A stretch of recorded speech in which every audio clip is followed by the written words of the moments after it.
அனைவருக்கும் வணக்கம். இந்த வீடியோவில் 5ஆம் வகுப்பு தமிழ் தொகுத்தறி பருவம் தொகுத்தறி மதிப்பீட்டு பருவம் 3 2023-24 சென்ற ஆண்டு ஏப்ரல் மாதம் நடைபெற்ற வினாத்தாள் மற்றும் அதற்குண்டான விடை குறிப்புகளை இந்த வீடியோவில் பார்க்க போகிறோம்.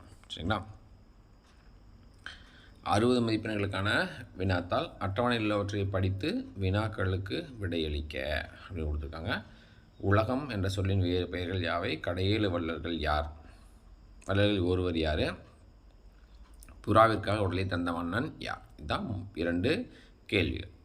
சரியான சொற்களை தேர்ந்தெடுத்து எழுதுக. ஒரு சிறிய பத்தி, இந்த பத்தியில் ஒரு 6 வார்த்தைகள் மேலே கொடுத்துருக்காங்க. அதை நம்ம இங்கே சரியான இடத்துல எடுத்து நிரப்ப வேண்டும். சரிங்களா? இங்கே கொடுத்துருக்க விடைகள் தவிர இங்கே எதற்கெல்லாம் விடைகள் கொடுக்கவில்லையோ அந்த விடைகள் இந்த வீடியோவோட கடைசியில் இருக்குது. சரிங்களா? இங்கே விடைகள் கொடுக்காத கேள்விகளுக்கான விடைகள் இந்த வீடியோவோட கடைசியில் இருக்குது. சொல்லுக்குரிய பொருளை தேர்ந்தெடுத்து நிழலிடுகன்னு கொடுத்துருக்காங்க. அடுத்து பண் அப்படின்னா இசை, சன்மானம் அப்படின்னா சம்பளம் அல்லது வெகுமதி. சன்மானம் அப்படின்னா வெகுமதி தான் வரும், சம்பளம் வராது. சரிங்களா? விடைக்கேற்ற வினாக்களை உருவாக்குக. யாழினி மிதிவண்டியில் தோட்டத்திற்கு சென்றால் பூக்களை பறித்து பூமாலை தொடுத்தாள். யார், எங்கு, எதற்காக என்ற கேள்விகளை வைத்து கேள்வி எழுத வேண்டும். அடுத்து அறிவிப்பை படித்து வினாக்களுக்கு விடை அளிக்க. மேலே அறிவிப்பு கொடுத்துருக்காங்க, கீழே வினாக்கள் கேட்டிருக்காங்க. இந்த வினாக்களுக்குண்டான விடைகளை நம்ம உருவாக்கணும். அடுத்து சொற்களை முறைப்படுத்தி தொடர்களை எழுதுக. இங்கே கொடுக்கப்பட்ட ஊர் தலைவர் பூவண்ணனை தகுதியானவர் நிர்வாகியாக என்றார். ஊர் தலைவர் பூவண்ணனே நிர்வாகியாக தகுதியானவர் என்றார். அந்த மாதிரி சொற்களை முறைப்படுத்தி எழுதணும்.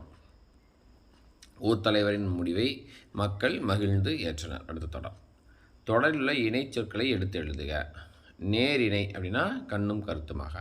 எதிரிணை அப்படின்னா இரவு பகல், 2 எதிரெதிராக இருக்கு இல்லைங்களா? இது செறிவினைனா பச்சை பசேல். அந்த மாதிரி இந்த 3 வார்த்தைகள் தான் இணைச்சொற்கள். அடுத்து விண்ணப்ப கடிதத்தின் பகுதியை நிறைவு செய்ய. விண்ணப்ப கடிதத்தில் அங்கே கொடுக்கப்பட்ட கோடிடங்களை நிறைவு செய்ய வேண்டும். அடுத்தாக வரைபடத்தை பார்த்து வினாக்களுக்கு விடையளிக்க. அந்த வரைபடத்தை பார்த்துறோம். அதிக அளவு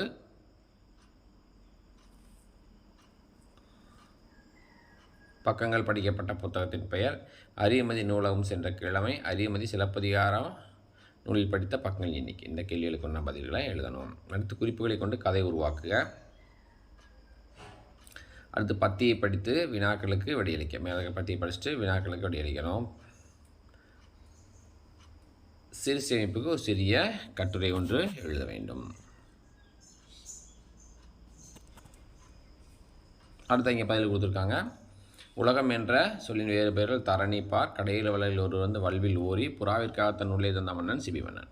அடுத்து சரியான சொற்களை தேர்ந்தெடுத்து நிரப்புக. மார்கழி மாத பணியில் காலை 8 மணிக்கு வழி இருந்தாலும் பொருட்படுத்தாது உழவர் காலை ஓட்டிக்கொண்டு வயலுக்கு சென்றார். செல்லும் வழியில் கல்லில் மோதியதால் கல் அடிபட்டு பணிமுடித்து திரும்பும்போது மருத்துவரிடம் சென்றார். சரிங்களா?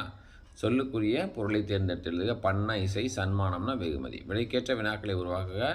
யாழினி எங்கு சென்றால்? யாழினி பூக்களை எதற்காக பறித்தார்? அறிவிப்பை படித்து வினாக்களுக்கு விடையளிக்க. சொற்களை முறைப்படுத்தி தொடர்களை எழுதுக. தொடரில் உள்ள இணைச்சொற்களை எடுத்து எழுதுக.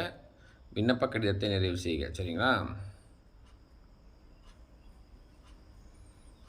வரைபடத்தை பார்த்து வினாக்களுக்கு விடையளிக்க. குறிப்புகளை கொண்டு கதையை உருவாக்குக. சரிங்களா? பத்தியை படித்து வினாக்களுக்கு விடையளிக்க. சிறு சேமிப்பு என்ற தலைப்பிலான கட்டுரைக்கு பொருந்துமாறு 4 தொடர்களை எழுதுக. சரிங்களா? இந்த விடைகள் தான் இங்கே. இந்த விடைகளை பயன்படுத்தி நீங்கள் வரப்போகிற தேர்வுக்கு தயாராகி நல்ல மதிப்பெண்கள் பெற வேண்டும் அப்படின்னு சொல்லி வாழ்த்துக்கிறோம். நன்றி.